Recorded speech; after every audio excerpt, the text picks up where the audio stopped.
تبارك الذي جعل في السماء بروجا وجعل فيها سراجا وقمرا منيرا وهو الذي جعل الليل والنهار خلفة لمن أراد أن يذكر أو أراد شكورا وعباد الرحمن الذين يمشون على الأرض هونا وإذا خاطبهم الجاهلون قالوا سلاما والذين يبيتون لربهم سجدا وقياما والذين يقولون ربنا اصرف عنا عذاب جهنم إن عذابها كان غراما إنها ساءت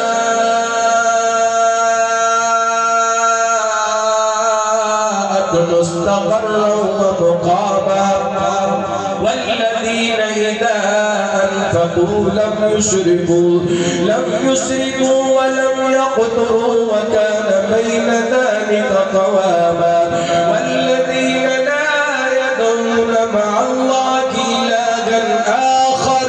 ولا يقتلون النفس التي حرم الله إلا بالحق ولا يدنون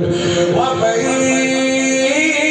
يفعل ذلك يلقى أثاما يضاعف له العذاب يوم القيامة ويخلد فيه مهانا إلا من تاب وآمن وعمل عملا صالحا فأولئك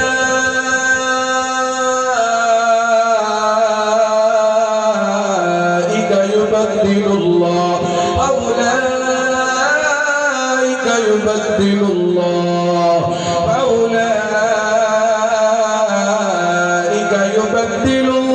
سيئاتهم حسنات وكان الله غفورا